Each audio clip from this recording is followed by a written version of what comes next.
dia! Bom dia! Sextou aqui na IPP-TV, sextou em todo lugar, né? Gente, como é que você está? Me conta, deixa sua mensagem aqui pra gente, me fala como é que tá a sua manhã de sexta-feira.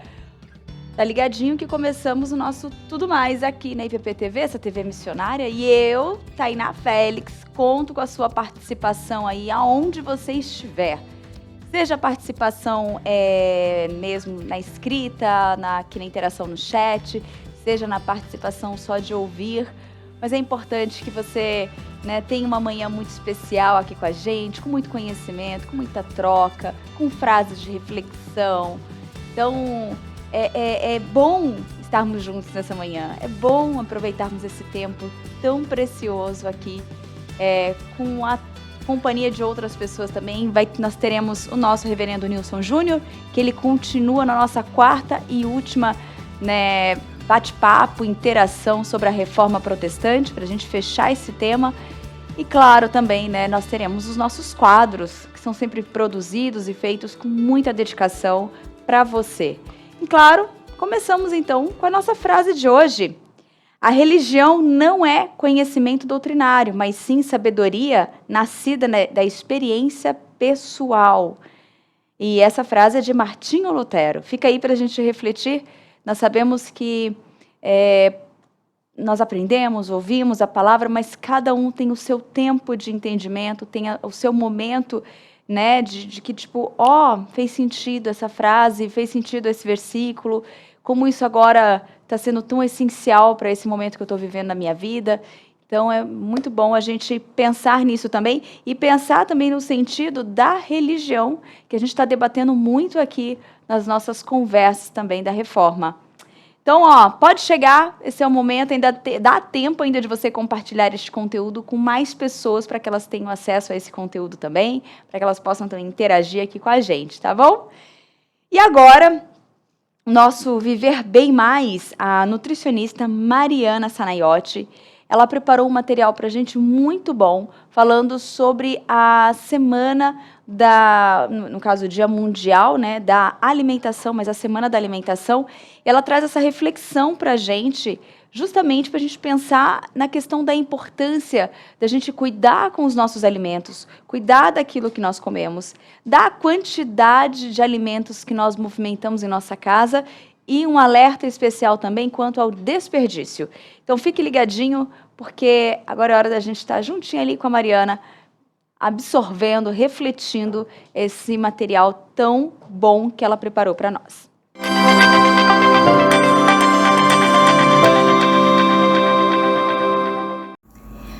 Olá pessoal, tudo bom? No dia 16 de outubro, nós comemoramos o Dia Mundial da Alimentação. Esse dia ele foi criado pela ONU, a Organização das Nações Unidas, para a Agricultura e Alimentação em 1945. E eles fizeram essa ação, promoveram esse dia no intuito de desenvolver uma reflexão na população a respeito do nosso cenário de alimentação mundial e também sobre a fome no planeta. Para que as pessoas elas tenham segurança alimentar, ela precisa ser classificada em 5 pilares. Então, o primeiro, essa alimentação ela precisa ser saudável. Segundo, ela precisa ser acessível. Terceira, ela precisa ser de qualidade. Quarto, ela precisa ser em quantidade suficiente. E quinto, ela precisa ser de um modo permanente. Por quê? Não adianta a gente ser saudável e ele ser de qualidade e essa pessoa não ter esse alimento todos os dias. Ou então ela ter todos os dias, mas esse alimento não ser saudável.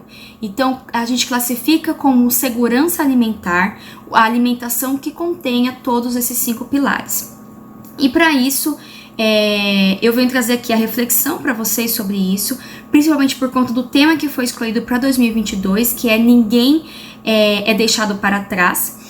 Justamente para a gente refletir não só na questão da nossa alimentação, o quanto nós estamos nos alimentando bem ou não tão bem assim, e também refletir sobre o desperdício, o que é muito comum eu ver a maioria das pessoas fazerem hoje, fazer muita comida, jogar muita comida fora, comprar muita comida, essa comida estragar na geladeira ou estragar dentro do armário e não utilizar. Nós temos que refletir que existem lugares, principalmente aqui no Brasil, de pessoas que não têm acesso a essa comida e nós estamos, de certa forma, errando e pecando contra Deus, desperdiçando esse alimento, sendo que outras pessoas estão necessitando.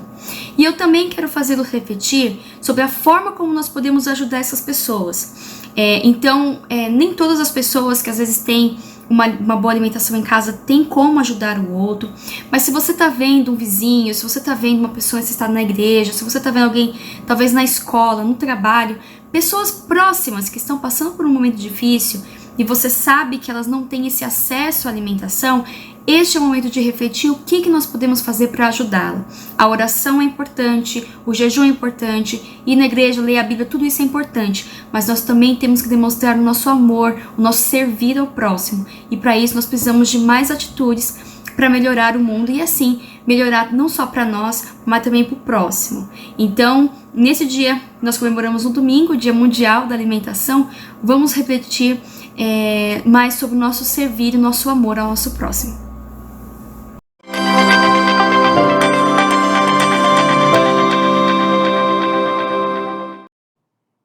Olha só, gente, uma ótima reflexão. A gente fala tanto da data, de quais alimentos e tudo mais, mas a gente não traz essa reflexão para o nosso dia a dia, no nosso preparo em casa. É uma questão da gente realmente pensar, né? Um assunto não é de hoje, é de longas datas, mas a gente tem que refletir sobre isso sim e achar uma forma de diminuir ou sanar, né? Perder esses alimentos, né, em casa.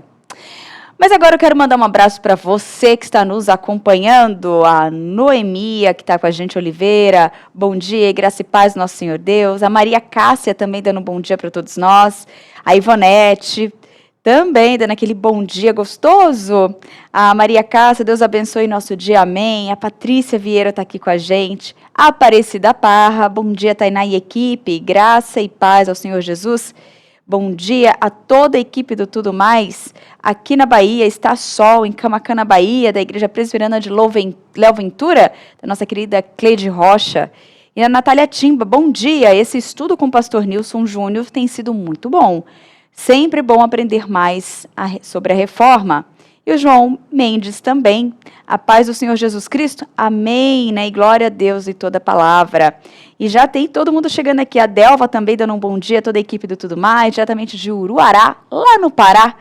E ela disse que está com uma gripezinha chata esse tempo, essa mudança, né? Ontem esquentou e hoje já amanheceu fresquinho. Tá um tempo difícil, a gente tem que estar com a imunidade bem, tomando muita água, né? E vitamina C ali para aguentar esse período. E a Maria também, bom dia, graça e paz do Senhor Jesus Cristo, que Deus nos abençoe a todos nós. E o 031 também está aqui com a gente. E Maria Alice também. Pode chegar, pode deixar sua mensagem. Tô de olho aqui, hein? Vamos interagir. Mas agora, a equipe do Papo Reto, lá da igreja, né, da 8ª Igreja Presbiteriana de BH, está aqui com a gente. E hoje, o pastor Adelque Rangel vai falar sobre o que significa, gente, entregar tudo ao Senhor. Nós já ouvimos essa expressão, nós conhecemos. Mas e aí? Qual é o entendimento correto, hein? Se liga aí. Aí eu tô esperando chegar a hora do refrão aqui. A gente faz uma abertura bem legal. Acho que é agora, quer ver? Ó? Tudo entregue, deixarei.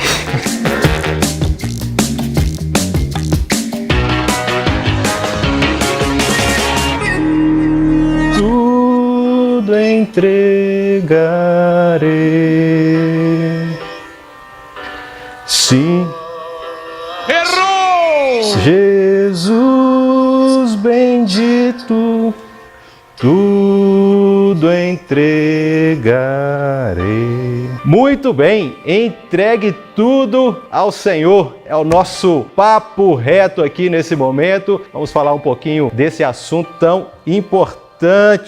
O Senhor Jesus, certa vez indagado sobre qual seria o maior dos mandamentos, ele responde que o maior dos mandamentos é amar a Deus acima de todas as coisas e amar ao próximo como a si mesmo. Ele falou isso tendo como referência aqui o versículo de Deuteronômio, capítulo 6, versículos 4 e 5, quando a palavra de Deus diz: ouve Israel, o Senhor, nosso Deus, é o único Senhor. Amarás, pois, o Senhor teu Deus de todo o teu coração, de toda a tua alma e de toda a tua força. Amar a Deus acima de todas as coisas. Eu acho que é mais ou menos por aí esse princípio de desejar, de querer entregar tudo ao Senhor. E aqui já surge uma primeira interrogação. A interrogação é a seguinte: tudo pertence a Deus. Como é que nós podemos então entregar tudo a Ele se tudo pertence a Ele? Você se lembra do Salmo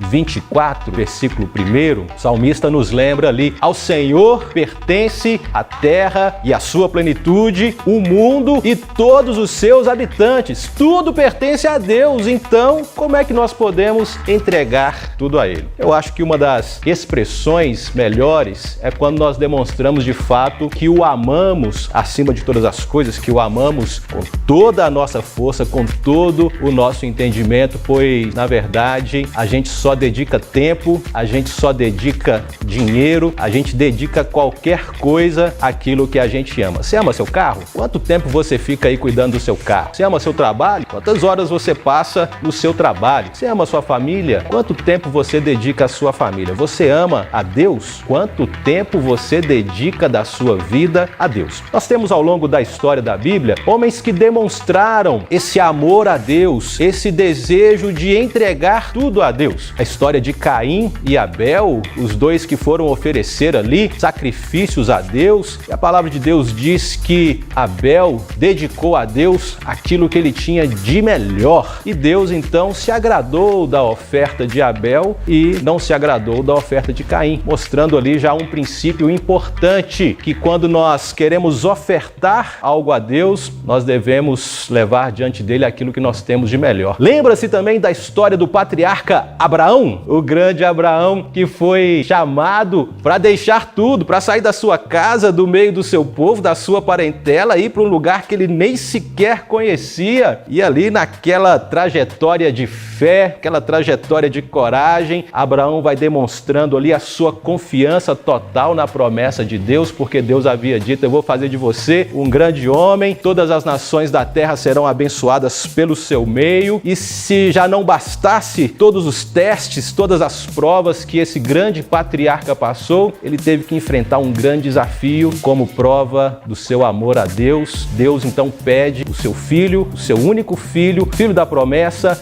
Isaque, em sacrifício. Abraão pega o seu filho, caminha com ele na direção daquele monte para poder ofertá-lo ao Senhor, e ali naquele drama, Isaque pergunta: meu pai, nós estamos aqui carregando a lenha, já está aqui o cutelo, mas onde está o cordeiro? E Abraão vira para o seu filho e diz: Deus proverá o cordeiro para si. E ali, quando Abraão estava pronto para sacrificar o seu próprio filho, uma voz do céu bradou e disse: não faça isso, Abraão. Agora eu sei que você me ama, agora eu sei que você está pronto para entregar tudo aquilo que é seu, porque você estava pronto para oferecer o seu próprio filho. Voltamos então na pergunta, né? Será que de fato nós podemos entregar tudo a Deus? O que será que Deus requer de mim e de você? A história bíblica percorre demonstrando que homens e mulheres doaram suas próprias vidas, doaram suas riquezas, doaram a sua própria história num gesto, numa tentativa de agradar ao Deus doador, aquele que tudo doa a nós. Nós podemos sim entregar tudo a Deus, e às vezes podemos começar de uma maneira pequena, com um pequeno gesto, uma pequena oferta, às vezes demonstrando um pouco mais de gentileza, às vezes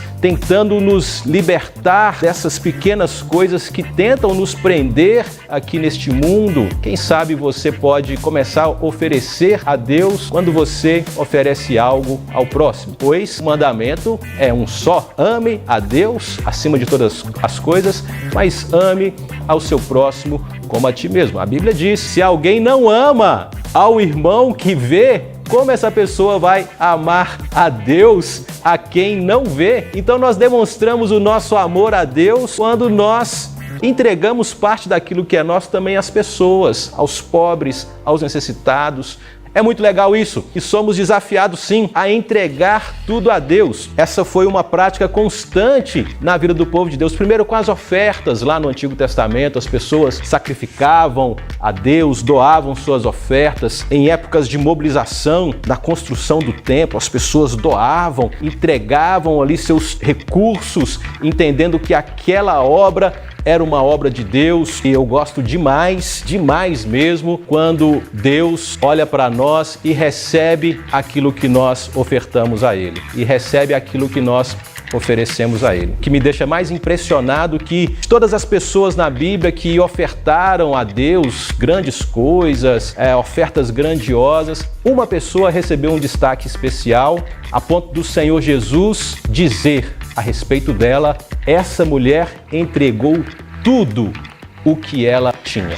Quem era essa mulher? Naquele contexto ali social no Novo Testamento, ela era mulher. Que mulher é essa que tinha alguma coisa para oferecer, já que diante daquele cenário ali, os ricaços depositavam parte de sua fortuna, mas era uma mulher. E além de ser mulher, era viúva. A sua condição social, ela era solitária, ela não tinha família. Então, era mulher e era viúva. E além de ser mulher e viúva, ela era pobre. Mas foi para essa mulher que deu apenas 2 moedas, foi para essa mulher que Jesus disse: ela deu tudo o que ela tinha. Então não é quantidade, é a expressão de um coração que confia plenamente em Deus. Não tem a ver com a nossa riqueza, com a quantidade de dinheiro que a gente tem. Naquele contexto mesmo ali, na oferta da viúva pobre, muitos ricaços depositavam parte de sua fortuna, mas foi para aquela viúva que Jesus disse: ela deu tudo o que ela tinha. Isso é uma expressão de confiança em Deus. Assim como Abraão, quando saiu da sua casa, manifestou a sua confiança total em Deus, assim também eu e você somos desafiados a colocar tudo nas mãos do Senhor. Coloque seu trabalho, coloque sua vida financeira, coloque sua família, coloque sua inteligência, coloque aquilo que você tem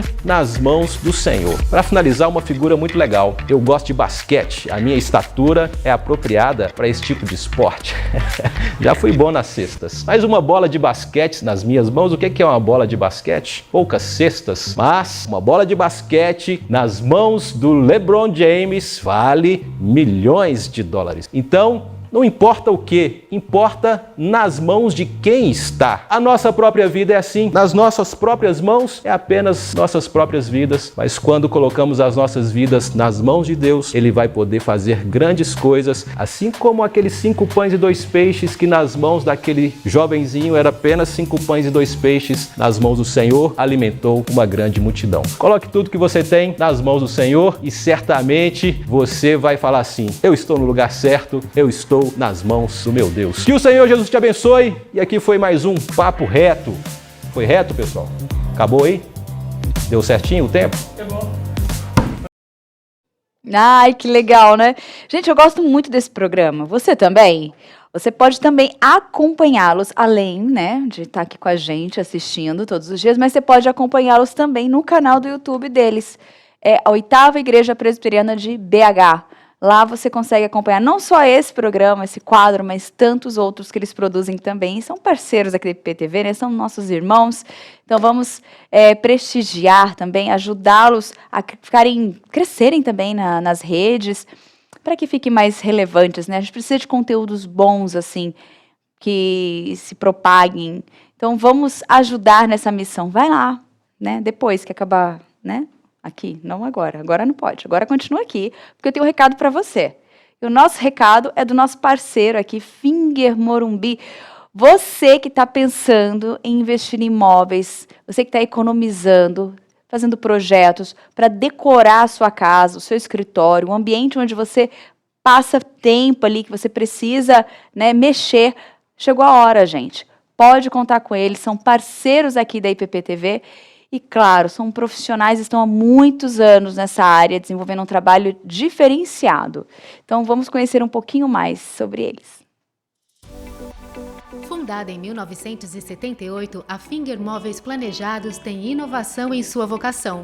Traz garantia de 8 anos graças ao seu moderno Parque Fabril localizado no Rio Grande do Sul. A nossa loja está localizada no Portal do Morumbi e conta com 400 metros quadrados de showroom com diversos ambientes para você se inspirar. Nossa equipe é altamente treinada, formada por arquitetos e design de interiores, prontos para transformar ambientes e te surpreender. Temos o compromisso de transformar ambientes para o bem-estar das pessoas, com projetos inovadores e a tradição que já dura mais de 40 anos. Nossos projetos são exclusivos, feitos para atender todas as suas expectativas. São pensados para a usabilidade e função do seu espaço, além de privacidade, relaxamento e bem-estar. Transformamos seus sonhos em realidade. Nos sigam nas redes sociais. Traga sua planta e se surpreenda. Muito bom, né? Acompanhe eles nas redes sociais, gente. Tem o site fingermorumbi.com.br, Instagram, @fingermorumbi e o WhatsApp 011 99018 7891. 011 99018 7891. Tá bom? Você que está aí buscando, Finger Morumbi, a sua melhor opção em imóveis planejados. E agora nós vamos para um rápido intervalo, mas nós voltamos já já, hein? Ainda hoje nós continuamos com o nosso bate-papo sobre reforma protestante, o nosso quarto e último encontro dessa semana. Volta já.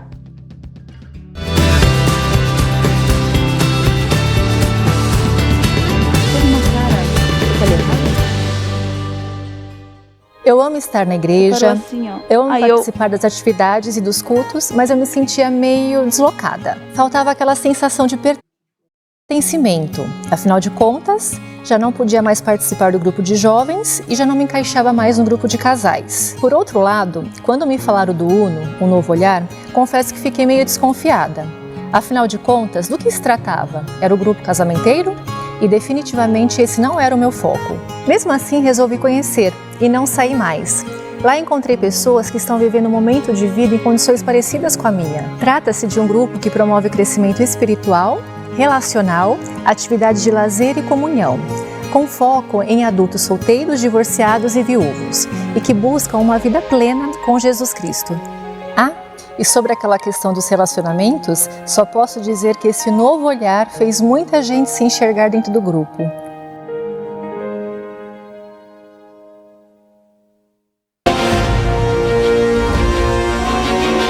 Você sabia que menos de 5% do lixo eletrônico é descartado da maneira correta? E que esse descarte irregular pode gerar sérios problemas para o meio ambiente e para a nossa saúde?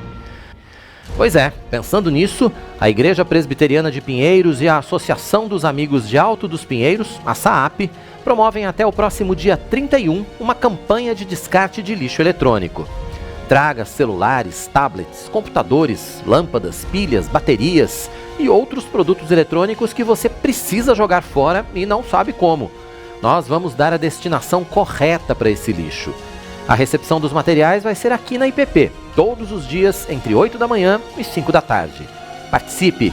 Igreja Presbiteriana de Pinheiros, a sua grande igreja missionária. Venha louvar ao Senhor e aprender mais da sua palavra nos nossos cultos semanais. Segunda-feira é dia de conexão com Deus às 8 da noite. Nas terças, às 2:30 da tarde, a Sociedade Auxiliadora Feminina da nossa igreja comanda o Mulher Esperança. Quarta-feira, 8 da noite, tem Restaurado pela Palavra, promovido pelo Ministério de Aconselhamento Bíblico. E na quinta-feira é dia do culto à Grande Comissão, promovido pela Junta Missionária de Pinheiros, a partir das 8 da noite. Venha participar presencialmente na Igreja Presbiteriana de Pinheiros ou assista pela IPP TV, a sua TV missionária. Toda quinta-feira às 9:30 da noite, o reverendo Nilson Júnior traz para você as lições da sã doutrina. É tempo de crescer em conhecimento de Deus. Aprenda sobre teologia bíblica, teologia sistemática e doutrinas. Horário alternativo aos domingos às 10 da noite. Sã doutrina, aqui na IPP TV, a sua TV missionária.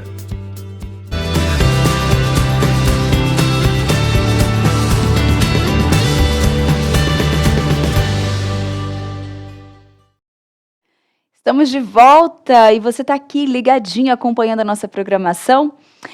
E agora, você que continua aí na sua labuta, aí na sua casa, que você quer tá pintando a casa agora, você precisa pintar, precisa de tinta de qualidade. Ó, tá vendo aqui atrás, em destaque, Quali Vinil Tintas. E quem dá o recadinho hoje é o Luciano Neto. Cada pessoa tem um estilo preferido ao decorar o ambiente, podendo ser minimalista, moderno, clássico. A Quali Vinil disponibiliza uma consultoria de cores para você descobrir a sua paleta perfeita. E você pode até fazer uma simulação para ver como ficaria em seu cômodo.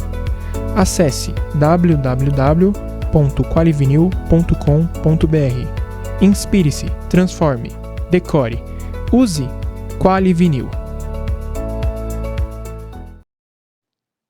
Reforçando o site qualivinil.com.br. Acesse agora mesmo, entre em contato com eles e já marca ali a agenda para você fazer sua consultoria, tá bom? Adoro a Duda de Lima, olha só, Duda Linda, né? Ela é Duda Linda mesmo. A Duda de Lima tá aqui com a gente hoje, até porque hoje sextou. Hoje é dia de quê? De dar o play. E ela separou uma canção muito especial para todos nós. Ela vai apresentar um pouquinho sobre a vida ali e a composição escolhida do cantor José Júnior. Acompanhe.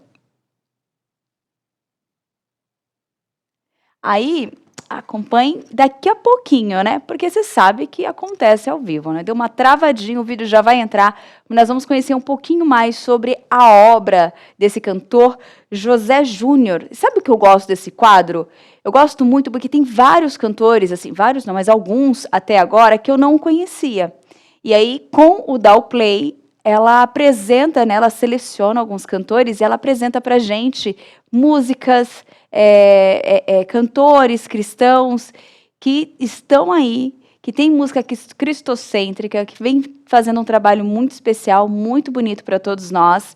E a gente tem a oportunidade de conhecê-los aqui, né, durante a nossa programação. E isso é muito legal. A dica é que você depois já anota o nome, para você depois buscar, seja no seu canal aí, no seu um programa de música, seja no Spotify ou qualquer outro que você utilize aí no próprio YouTube para você buscar e conhecer um pouco mais sobre o artista.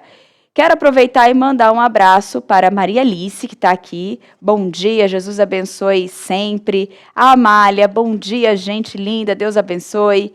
O Elcio também está aqui participando. Marinaldo Veras, sou o pastor Marinaldo, gosto muito da IPP-TV e tenho recomendado para toda a minha igreja, diretamente da Parnaíba, Piauí. E também a Edna Paulina, e ela diz, né, referente ao vídeo, que nós vimos que ela está nas mãos de Deus, amém, todos nós estamos.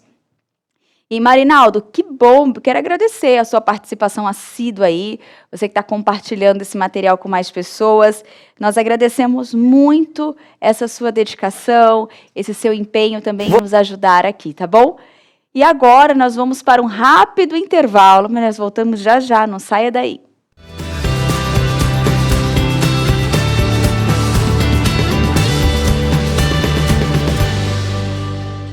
Você já sabe que a IPP-TV é a sua TV missionária.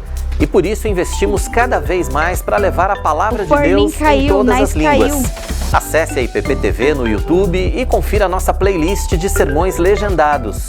São mensagens com tradução em inglês, russo, alemão, francês, mandarim, espanhol, italiano e Libras, a língua brasileira de sinais.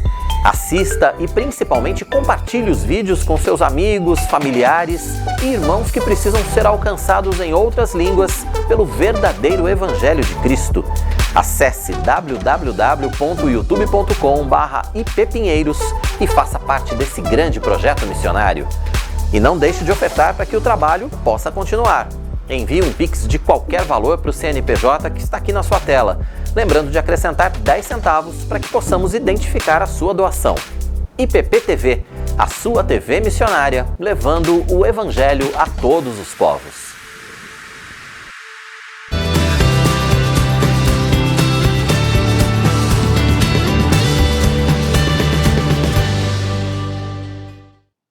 Prontinho, estamos de volta e agora sim, Duda trazendo um pouquinho sobre a canção de José Júnior. Acompanhe. E aí galera, eu sou a Duda e tá começando mais um Dá o Play, o seu quadro de indicação de música aqui no Tudo Mais. E a indicação de hoje é a música Em Ti, do José Júnior.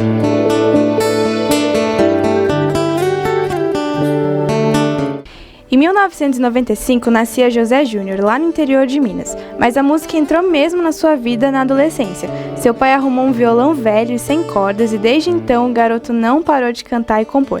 Terminando o ensino médio, ele cismou que ia realizar o sonho de se tornar médico.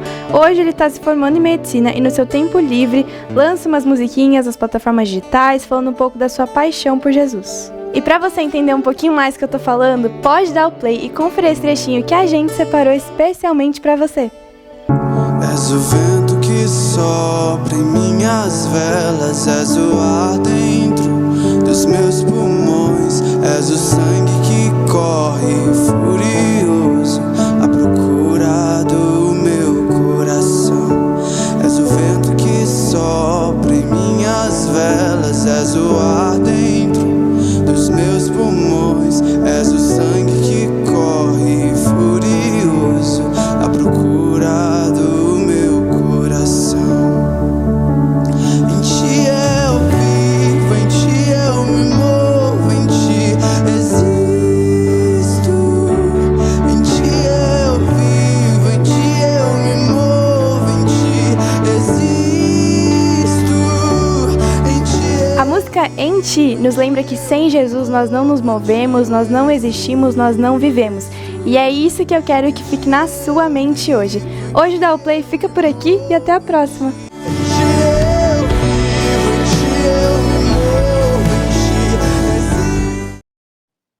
Ai, que lindo, gente, que canção gostosa, né? E pra gente aí refletir da nossa dependência mesmo de Deus pra tudo, gente. E a gente segue. Luísa Carniel também chegou aqui e ela traz uma dica para você que está buscando um passeio diferente, uma programação diferente para o seu fim de semana. Só que não é em São Paulo, dessa vez é lá no Rio de Janeiro. O que tem para este fim de semana, Lu? Oiê, eu sou a Luísa Carniel e hoje eu vim trazer uma dica de lazer e cultura para você. E aí, bora sair mais?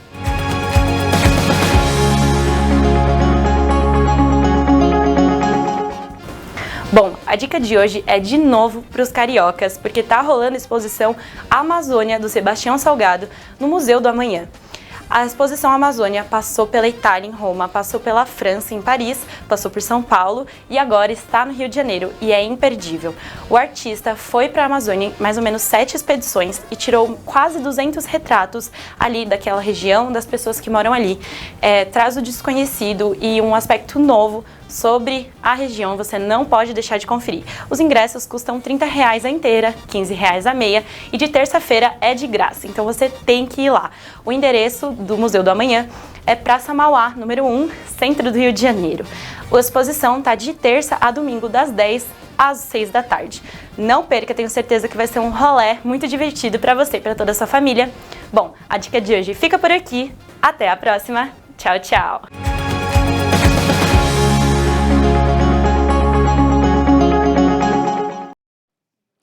Tchau, tchau, Luísa. Gostei da dica, hein? Para quem gosta de fotografia, ó, é uma boa pedida. Mas agora nós estamos com Ezion aqui, trazendo uma dica para você que busca uma opção de leitura. Talão de cheques do Banco da Fé. Em O Talão de Cheques do Banco da Fé, de Charles Spurgeon, compara uma promessa a um cheque nominal ou a uma ordem de pagamento que você recebe da parte de Deus. Você deve tomar esse cheque, endossá-lo pela fé e sacá-lo no banco celestial. Em outras palavras, sua fé será sustentada e renovada ao meditar nas promessas de Deus e ao incluí-las em suas orações, o que significa ficar firme nas promessas do Senhor, que são grandes e preciosas, são inabaláveis. E nos momentos de grande provação e tribulação, você estará fortalecido. A leitura diária deste devocional lhe trará a esperança renovada a cada dia de que o Senhor está cuidando de você e trabalha continuamente no seu bem. Não há forma melhor do que começar o dia do que meditar pela manhã numa promessa do próprio Deus, a qual tem o poder de nos despertar, de nos pôr de pé e de nos fazer caminhar na segurança de seu amor por nós. Visite a Livraria Ezion na Igreja Presbiteriana de Pinheiros ou acesse o site agora mesmo, editoraezion.com.br, e adquira o livro O Talão de Cheque do Banco da Fé. Ezion, a sua editora missionária. Muito bom, acesse agora mesmo editoraezion.com.br ou no Instagram, @editoraezion. Vamos para o intervalo, voltamos já com o pastor Nilson e vamos finalizar o nosso bate-papo sobre a Reforma Protestante. Vamos falar sobre a difusão e o impacto da Reforma na história. A gente volta já.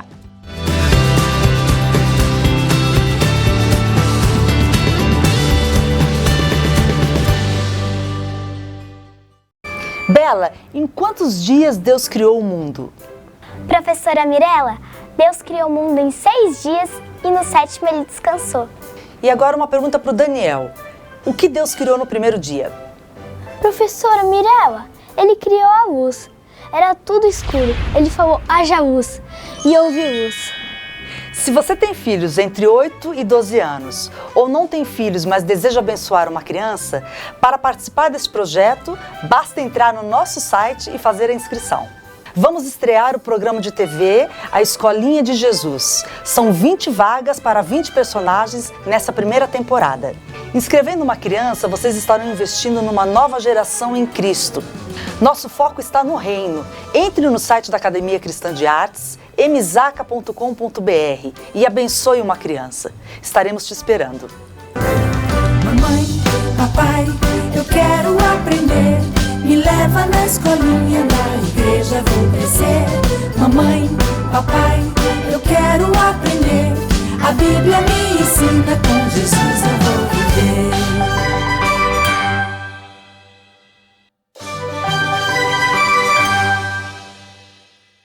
Toda quarta, às 9h30, o químico e cientista cristão Marcos Eberlin comanda a nova temporada do Fé e Ciência. Convidados muito especiais mostram como a ciência pode comprovar e contribuir com a nossa fé.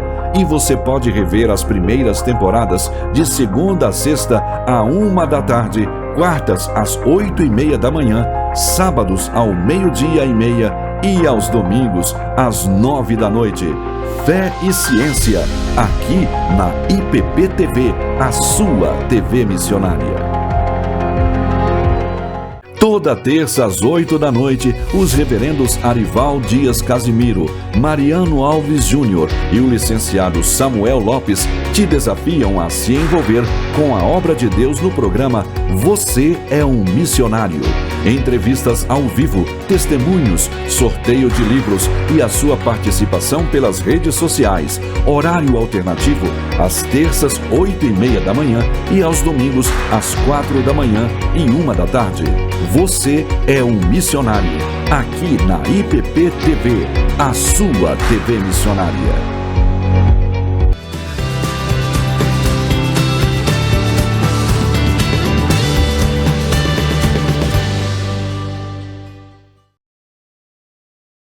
Estamos de volta e olha só quem está aqui, né? Reverendo Nilson, para o nosso quarto e último encontro dessa semana, falando sobre a Reforma Protestante.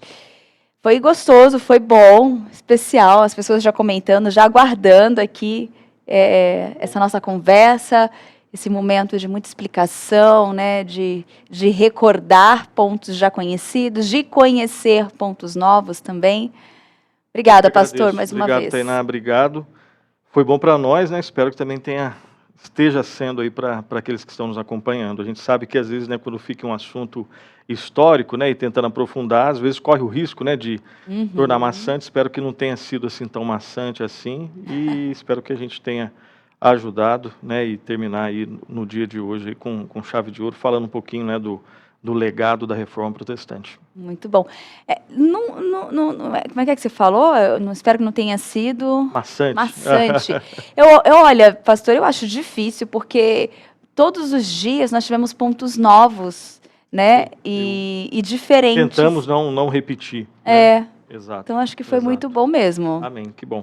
Fica na paz aí que, ó, gente, olha, quem acompanha sabe, né? Temos muitas pessoas aqui que comentam, né? Gostamos muito do programa Sã Doutrina. Que bom, que bom. O senhor se dedica Vamos tentar tanto. continuar gravando. Tá difícil gravar toda semana, mas a gente não vamos desistir. Não, a gente gosta muito, a gente aprende muito lá, muito bom. E para fechar, hoje nós vamos falar então sobre a difusão das ideias da reforma em outras partes do mundo, né? Sim. E aí, para começar mesmo, para a gente já iniciar, né? Como foi que aconteceu essa difusão, pastor, de ideias da reforma por diversos lugares? Começou ali na Europa, nós falamos, e aí espalhou. Primeiro se espalha na Europa, né? Aham. É interessante a gente lembrar disso, né, Tainá? Esse movimento que nós já vimos, né, desde o primeiro programa, né? Uhum. Que, claro, oficialmente, né, existe ali na figura de Martinho Lutero, para fins didáticos, né, o dia 31 de outubro de 1517, mas nós vimos ali, pelo menos a nossa intenção, é deixar bem claro que esse evento, assim como qualquer outro evento histórico, nunca acontece do dia para a noite, né? No dia 30 de outubro não tinha reforma protestante, mas no dia 31 passou a ter. A ideia não é essa. Os historiadores sempre vão elencar uma data, né, alguns personagens mais principais, mas muita coisa estava acontecendo, e sempre a dica que a gente dá é pense sempre num processo, né? É igual perguntar, Tainá, quando que começou? Quando você saiu da fase adolescente e entrou na juventude? É claro que, de repente, às vezes a gente até elenca, eu acho que foi do 15 para o 16, ou do 16 para o 17, e aí tem sempre alguma coisa que você lembra, que fala, isso que marcou. A partir daquele dia eu acho que não era mais adolescente para ser jovem. Eu sei que às vezes a gente marca para finalidade didática, mas é um processo, né? Então lembre-se disso. A reforma protestante, ela começa, né, se a gente for pensar geograficamente, na Alemanha, e ela começa aos poucos a se espalhar, né? Nós vimos que a reforma luterana ela atinge ali a Escandinávia, né, os países nórdicos, né, Suécia, Dinamarca, Noruega, né? E depois aquela segunda ala, ou a segunda geração da Reforma, né? Ou o segundo movimento da Reforma, ali com Ulrico Zwingli, com Calvino, aí é um pouco ali mais na Suíça, né? Nos cantões suíços, também na França, Escócia, depois Inglaterra, né?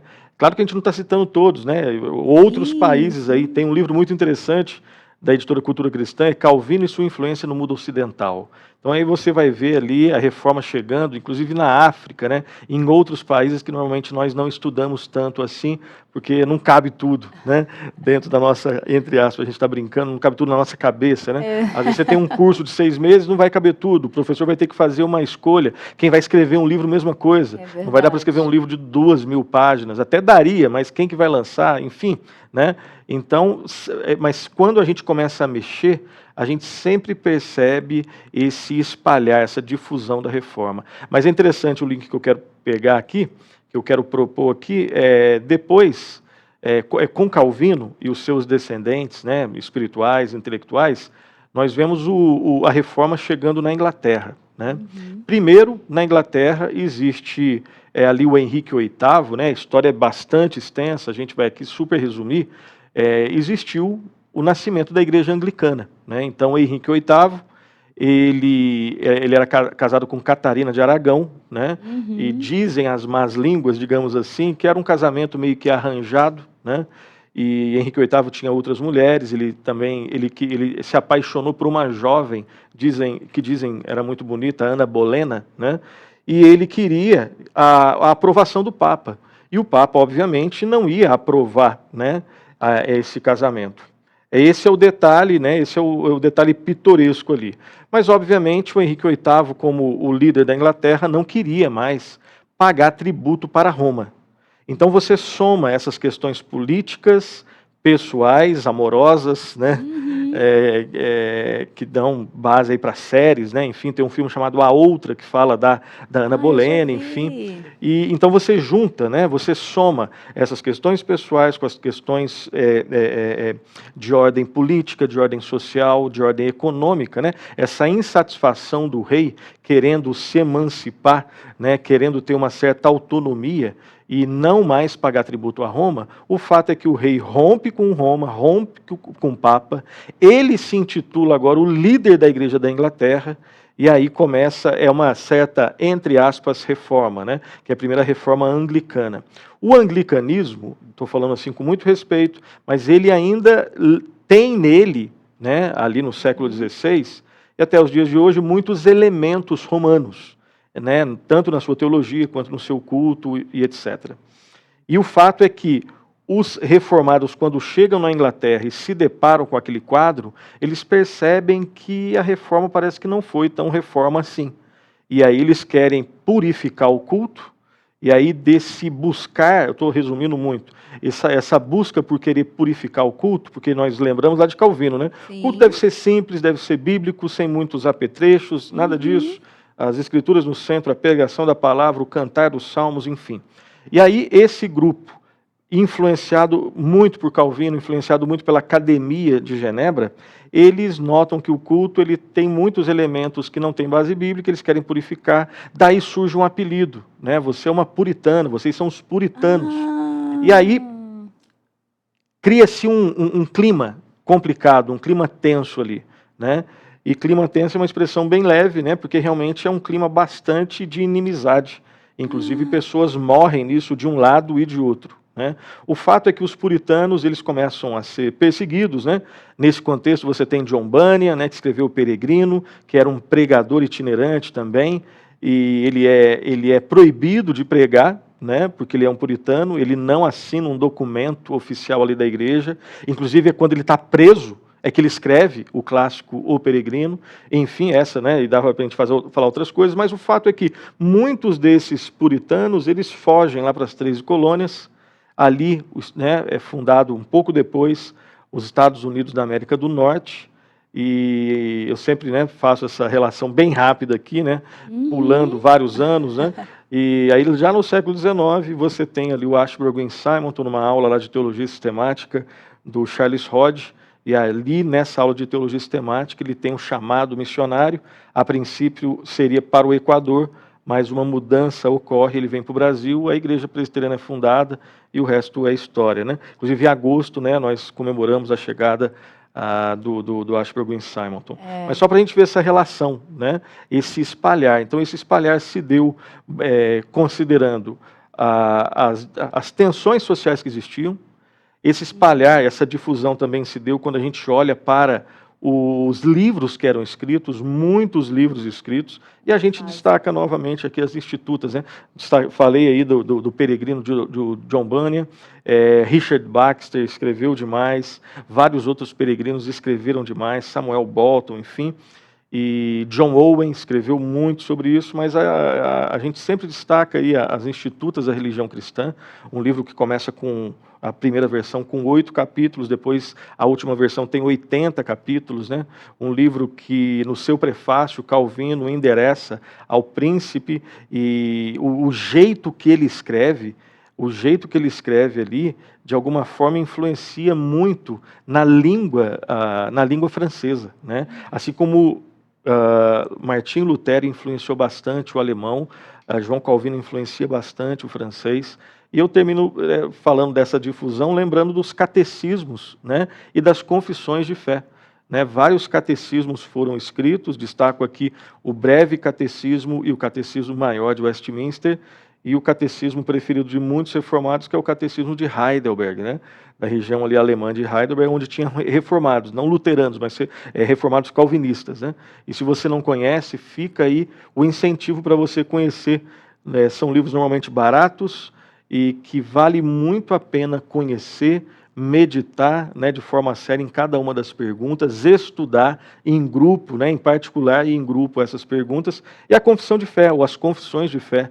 Né, você tem aí a Confissão de Fé de Westminster, que é a mais conhecida, mas você tem outras confissões de fé que foram livros importantes e faziam com que, né, a imprensa já estava rolando, digamos assim, né, e esses livros ajudaram na difusão do movimento reformado ali na Europa, primeiramente, e depois para outros continentes. Uhum. E aí eu queria que o senhor falasse um pouquinho, porque eu acho que quando o senhor citou ali, só para reforçar, né, que teve essas tensões, né, esse momento, Foram as guerras mesmo que ocorreram, assim, Tainá, podemos existiam chamar? guerras ali, mas principalmente as disputas entre os grupos, né? Existiam conflitos, né? O conflito provavelmente mais conhecido foi um conflito que ocorreu na França, na noite de São Bartolomeu, né? Que era um conflito triste entre católicos e protestantes, e nesses conflitos, Tainá, né, eu estou citando esse conflito, que no caso foi o massacre dos católicos em relação aos protestantes. Mas existiram erros de um lado e de outro, né? E é sempre, às vezes, difícil, né, a gente aqui no século XXI, que é um século falsamente pacifista, né, fazermos julgamentos rápidos sobre aqueles irmãos. Um dos exercícios mais difíceis, né, que dá trabalho, mas que é obrigação de toda pessoa que quer fazer uma análise histórica minimamente honesta, a gente não consegue entrar numa máquina do tempo e voltar para o século XVI. Agora, o que a gente consegue, e isso dá trabalho, né, a gente está tentando aprender isso, é a partir de documentos primários e secundários, você tentar entender a mentalidade daquela época. Não para concordar a princípio, mas para você entender. Né? É fácil a gente dizer aqui, de novo, né, o século XXI, um século falsamente pacifista, né? Inclusive o pacifismo não é uma ideia cristã, a paz, sim, o pacifismo, não. Né? São coisas muito diferentes, mas fica aí de pauta para um outro programa.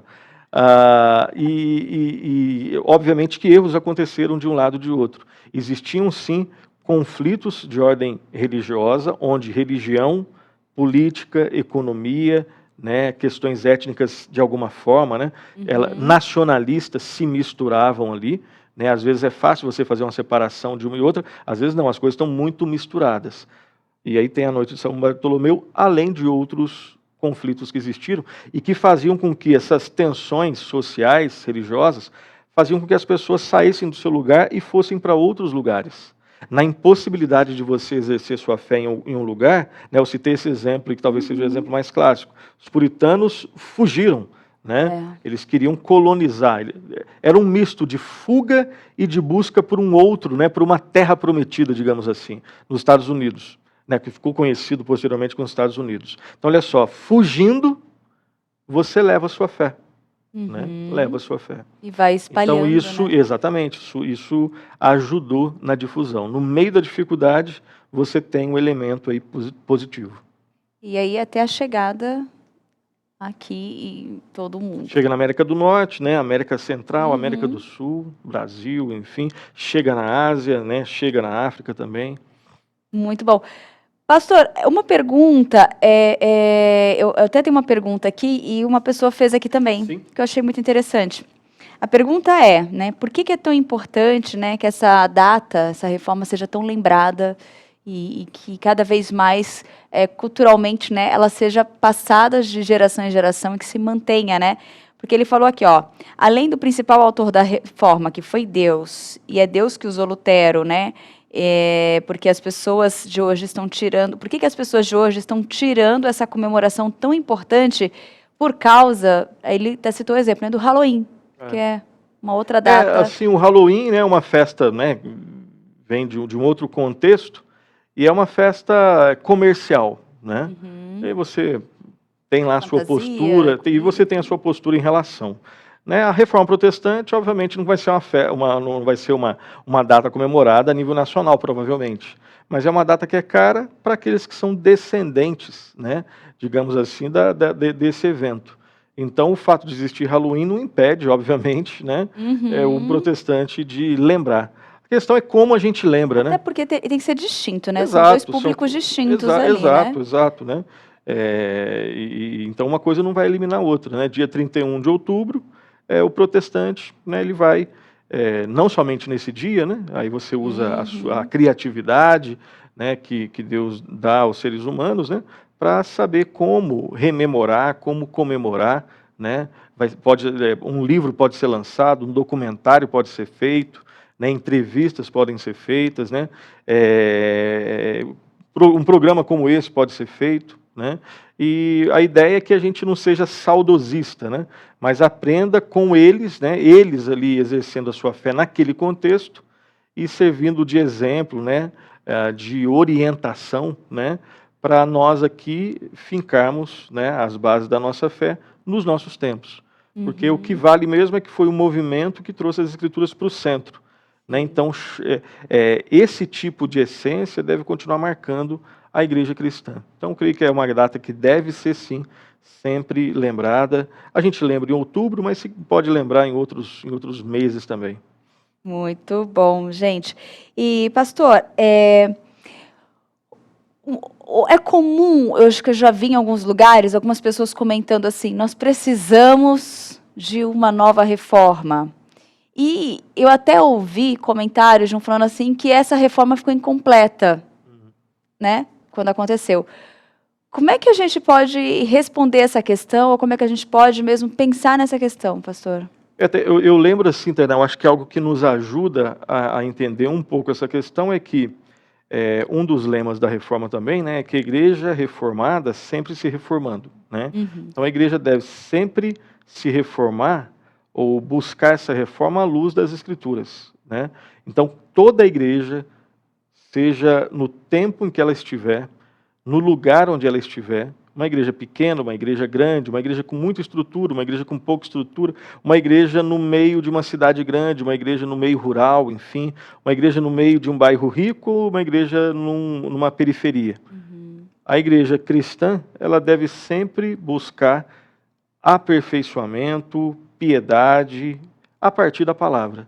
Então, buscar essa reforma sempre constante à luz das Escrituras, né? Então, nesse sentido, não teria nenhum problema né, com a frase que a gente precisa de uma reforma, nesse sentido, né? Olhando para o lema da reforma. Igreja reformada, sempre se reformando. Ocorre que, às vezes, né, as pessoas, pode ocorrer alguém que usa essa frase, não, hoje a igreja precisa de uma reforma. Qual igreja? Que tipo de reforma, né? E às vezes não se tem tantas respostas assim. Hoje, né, as pessoas estão esquecendo as Escrituras. Onde? Né? Porque, de repente, na igreja que você vai no domingo, a Bíblia está sendo pregada. Né? Na igreja, né, se tem algum lugar onde a Bíblia não é pregada, primeiro ali tem que ver se é a igreja. Né? Tem que ver se é a igreja. Tá uma mensagem diluída, ou então volta para a Escritura. Né? Então, às vezes, é muito mais fácil falar essa frase, a igreja precisa de uma reforma, mas que tipo de reforma? Qual igreja precisa?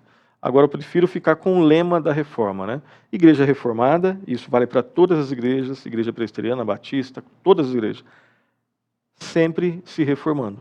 Buscar sempre, a referência não é a igreja, a referência é a Bíblia. Então, a igreja vai buscar essa reforma à luz da revelação da palavra de Deus. Né? Então, eu prefiro ir por aí. Muito bom. Eu acho que é um pouco mais desafiante, né?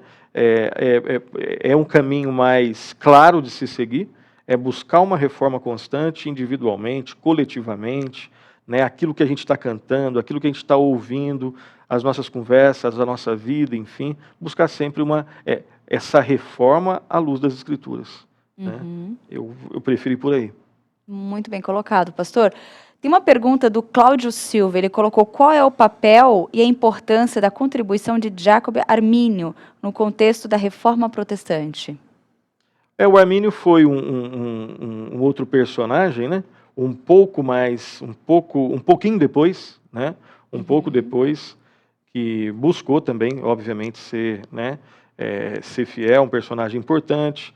Existia, né, uma discordância em alguns pontos em relação à posição considerada calvinista, né? E ali, numa reunião da igreja específica,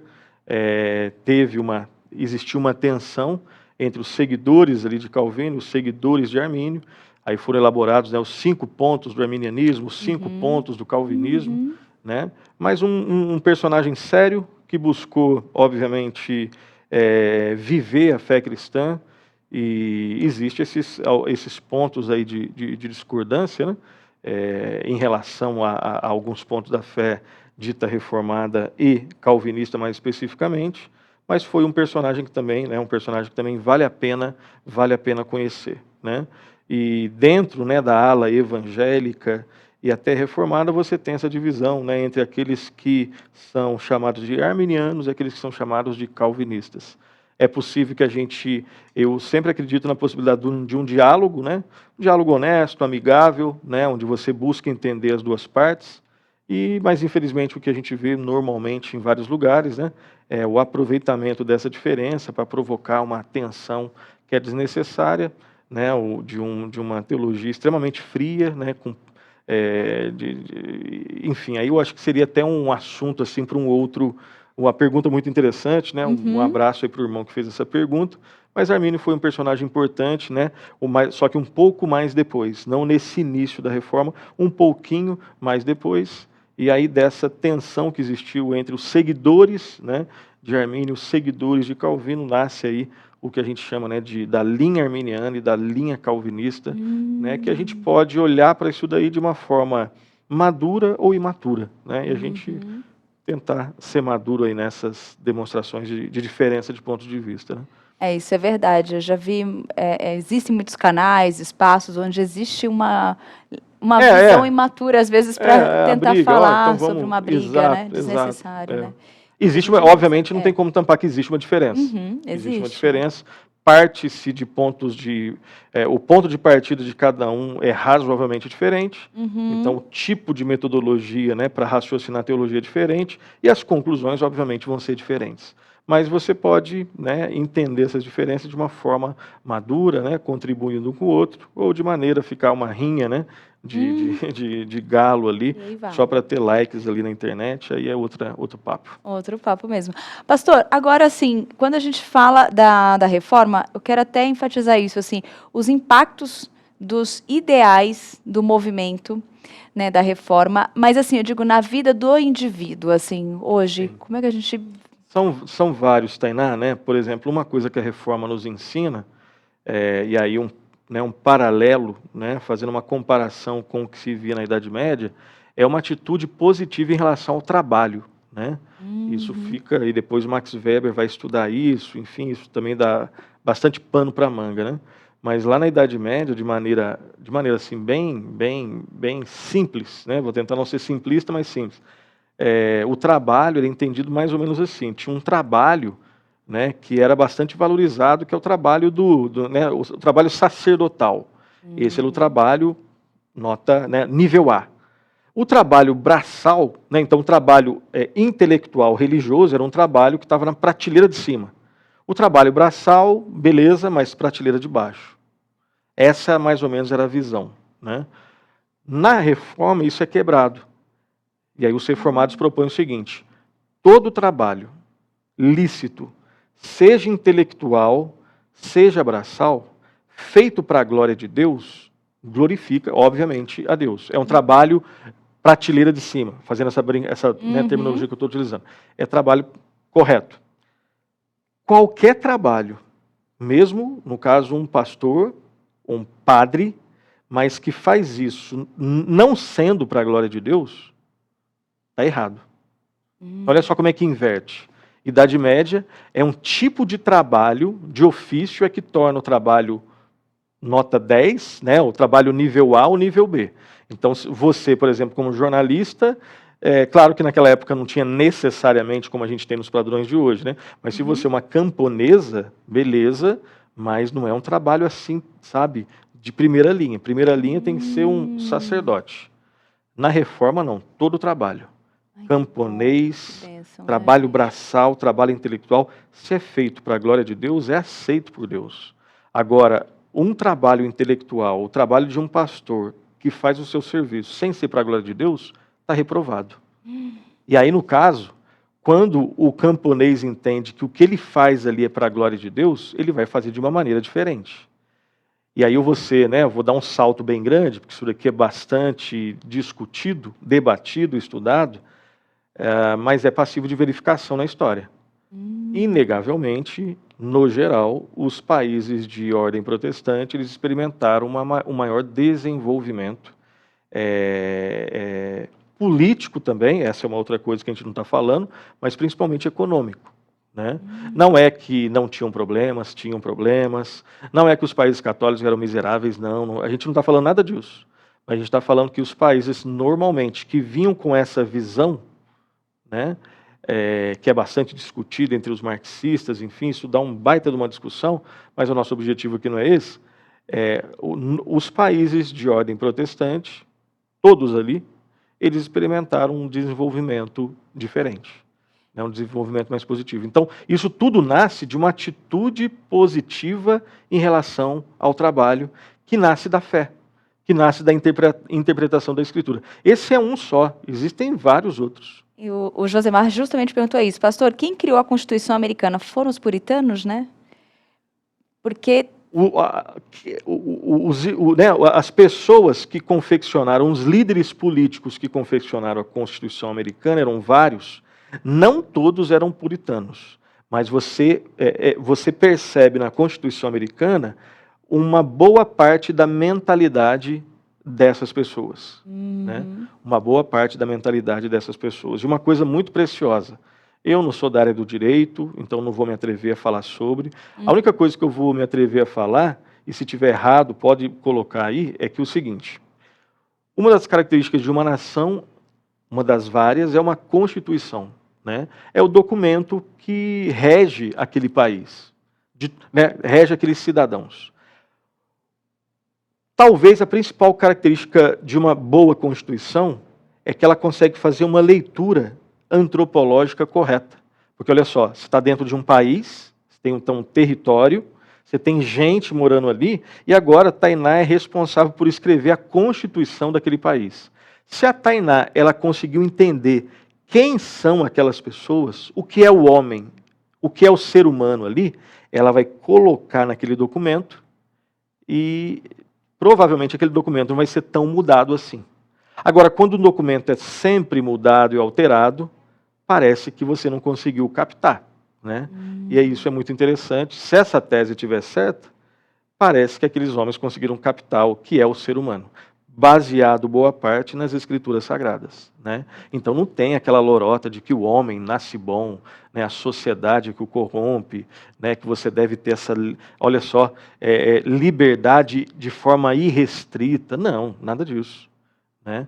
Existem limites, e interessante que, falando de limites, você vê que existe uma baita de uma liberdade nesses países. Né? E, então, na Constituição Americana, desde a sua criação até os dias de hoje, ela não sofreu grandes alterações. Uma emenda aqui e acolá, né? Um adendo ali e acolá, mas não muitas alterações. Porque tem uma inspiração nas Escrituras, que é o livro no qual Deus se revela, e ele diz: vocês são assim, o homem é assim. Na Bíblia você tem uma antropologia correta. Infelizmente, países, e aí a gente fala, não falando assim, ó, Estados Unidos, é aquela coisa, né, aquela mentalidade colonizada, nada disso, nada disso, nada disso. Mas, olhando historicamente, você vê, né, na América do Sul, países que tiveram uma outra inspiração, e essa outra inspiração forneceu uma outra antropologia, são os países que mais mudam de constituição. Né? Esse é só um exemplo assim, na vastidão de outros exemplos que nós poderíamos dar. Né? Então é um movimento que nasce, né, trazendo as Escrituras para o centro, traz o Evangelho para o centro, Cristo está no centro, mas que marca toda a realidade. Vai marcar lá na frente, né, até hoje, né, hoje se fala muito de aconselhamento. Você tem uma visão reformada sobre o aconselhamento bíblico, que parte também de uma antropologia. Né? Vai influenciar na política. Né? A questão da divisão dos três poderes, as democracias modernas nascendo como influenciadas, né, pelos valores ali da reforma protestante também. Vai influenciar na concepção, né, que nós devemos ter acerca do Estado. Né? O Estado é uma instituição criada por Deus, ele deve ser obedecido, nós devemos ser submissos ao Estado, mas essa submissão não é uma submissão absoluta, é uma submissão relativa. Relativa ao quê? Nós devemos submissão desde que o Estado não peça de nós algo que contraria a nossa fé. Então você tem nos reformados o conceito de submissão e insubmissão, de obediência e desobediência estatal. Isso vai enriquecer o debate ali político, social, econômico, né? O surgimento do capitalismo. Né? Você que nos ouve, nos acompanha, nos vê aí, você tem uma visão sobre capitalismo é mau, capitalismo opressor, essa coisa toda, né? Infelizmente, né, na maioria dos anos aí que nós temos, boa parte da literatura vai nesse sentido, mas existem outros autores de respeito, de renome, né, com uma formação sólida, academicamente falando, e que longe de divinizar, longe de não fazer críticas ao capitalismo, mas parte do princípio que de todos os ismos econômicos que já existiram, corporativismo, comunismo, socialismo, anarquismo, nazismo, o chamado fascismo, né? Todos esses, escravismo, né? O escravagismo, enfim, de todos os ismos, o menos pior, o que mais produz riqueza, e pasmem, o que mais propõe não uma igualdade ou igualitarismo, mas o que diminui desigualdade seria o capitalismo, né? A gente tá lançando aqui, né, algo que deveria existir nas universidades, onde normalmente não se tem oportunidade de debater, né? Fala uma coisa dessa, todo mundo vai te achincalhar, né? Vai te achincalhar e a pessoa vai ser talhada no seu direito de pelo menos levantar a questão, né? Você pode discordar totalmente, mas o que revela assim um certo preconceito é não querer nem discutir essas coisas. Exatamente. Né? Nem conversar sobre essas coisas. Né? Então essas são outras áreas também, mas principalmente, Tainá, as contribuições na área da espiritualidade. O resto vai ser consequência. Nas ciências modernas, vai influenciar. Muita influência, gente. Boa parte dos cientistas modernos daquela época e depois, dos séculos sucessores, eles têm algum tipo de influência da fé protestante. Né? E isso por quê? A ideia é a seguinte, a Tainá é uma cientista. Ela deve viver para a glória de Deus. Ela estuda a natureza que foi criada por Deus. Então, se tem uma pessoa que não precisa ter medo de estudar, é você. Você pode estudar e fazer isso para a glória de Deus. Isso vai alargar os horizontes ali das ciências, enfim. Pastor, olha, gente, eu já quero fazer mais uma etapa, porque eu acho que está incompleto, porque olha só como a reforma protestante ela é ampla, né? A gente consegue compreender muitas coisas dos nossos dias de hoje, voltando sim lá no passado de uma forma bem direcionada, focada, né? E eu falo sempre assim, com a mente aberta para aprender, né? Sim. Porque às vezes a gente tem é tão fechado a nossa forma, assim, né? Eu aprendi assim e quero permanecer, que a gente tem dificuldade de deixar os conteúdos entrarem, da gente compreender verdadeiramente com profundidade, né? Dicas de leitura tem? Tem só uma, né? Eu vou ficar em uma só hoje, que na verdade é só uma repetição. Se você nunca leu nada da Reforma, ou se você já leu algo da Reforma, se você nunca leu nada, esse livro é uma baita de uma introdução. Fala dos personagens, linguagem bastante clara, e ele fica naquele equilíbrio, né, entre uma linguagem acessível e com profundidade. Né, o pensamento da Reforma, né, ideias que influenciaram o mundo e continuam a moldar a sociedade, do Alistair McGrath. Se você já conhece e quer ter um bom manual, né, para preparar os seus estudos sobre Reforma, uma palestra, esse é um livro também que vai poder te ajudar bastante. Boa parte do que a gente disse aqui também foi extraído desse livro. Então fica de indicação para você o pensamento da Reforma. Pastor, tem umas perguntas aqui, não vai dar tempo de fazer. Tá. Posso te passar e o senhor pode, não sei, se o senhor se interessar e achar relevante, o senhor responde na sua página, no seu Instagram? Eu posso responder aí chat? Mesmo no chat, tá? Mas depois... esse chat cai, que cai? Então desculpa. Então depois você me fala a maneira mais fácil que eu dou um jeito de responder. Tá. Seu Obrigado Instagram? Pelas perguntas, pode ser. Instagram é Nilson Ribeiro Luz, se não me engano. Tá? @ Nilson Ribeiro Luz. Procura lá, qualquer coisa, você manda um em off, você pode mandar para ele também. Pode mandar, ele responde, e aí eu vou respondendo. No chat. Pastor, obrigada mais uma vez por esses dias. Agradeço, Tainá. Sabemos o quanto é corrido e quantos compromissos tem, né? Ainda mais na Igreja Presbiteriana, na vida também, pessoal. Mas agradeço muito o carinho e a dedicação que o senhor teve de estar aqui com a gente essa semana. E que Deus continue abençoando o seu ministério, a sua vida e a sua família. Muito obrigado, Tainá. Obrigado àqueles que nos acompanharam. Vida longa ao tudo mais. Que Deus abençoe. Muito obrigado pelo convite. Eu que agradeço. Eu agradeço também a sua participação, a sua interação. Fiquem todos com Deus. Um ótimo fim de semana, gente. Até semana que vem, se Deus quiser. Tchau, tchau.